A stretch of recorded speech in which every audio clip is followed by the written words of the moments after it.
Hi అండి. ఈరోజు నేను పూరి కర్రీ చేసి చూపిస్తున్నా. జీలకర్ర ఆవాలు ఒక ఎండుమిరపకాయ వేసి ఆయిల్లో వేయించుకోవాలి.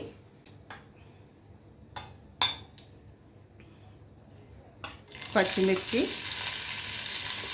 ఆనియన్స్ వేసుకోవాలి.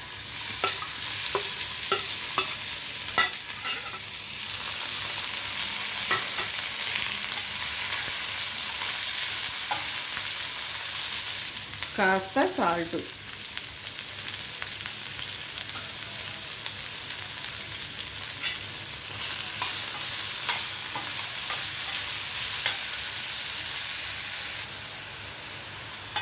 ఇలా వేగనివ్వాలి. ఆనియన్స్ బ్రౌన్ కలర్ వచ్చే వరకు వేగాలి.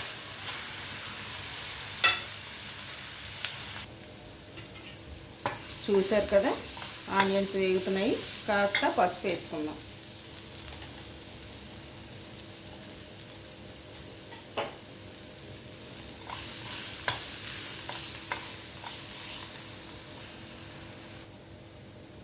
కొద్దిగా ధనియాల పొడి,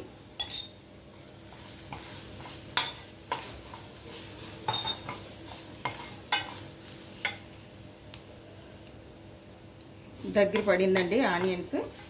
ఇప్పుడు మనం శనగపిండి కలిపి పెట్టుకున్నామండి, వాటర్లో వేసుకుందాం. సింపుల్గా అయిపోద్దండి పూరీ కర్రీ.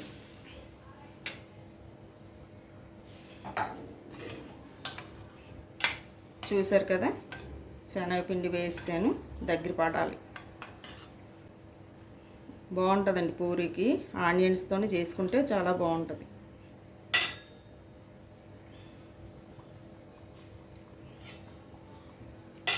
చూడండి, దగ్గర పడింది కదా. కొద్దిగా సాల్ట్ వేసుకుందాం. కొద్దిగా సాల్ట్ సరిపోలేదు, వేసుకుందాం. ఒకసారి అంతా కలుపుకుందాం.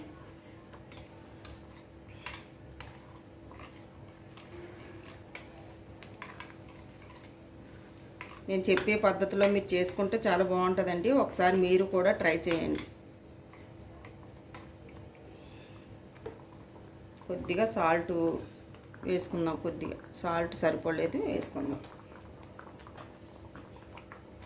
ఒకసారి అంతా కలుపుకుందాం.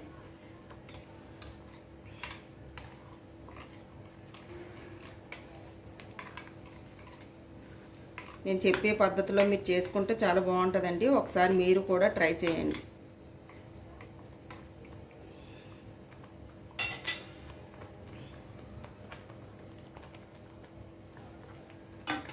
చూశారు కదా, దగ్గర పడిపోయిందండి. కర్రీ అయితే అయిపోయింది. పూరీ కర్రీ చాలా బాగుంటుందండి. మీరు కూడా ట్రై చేయండి.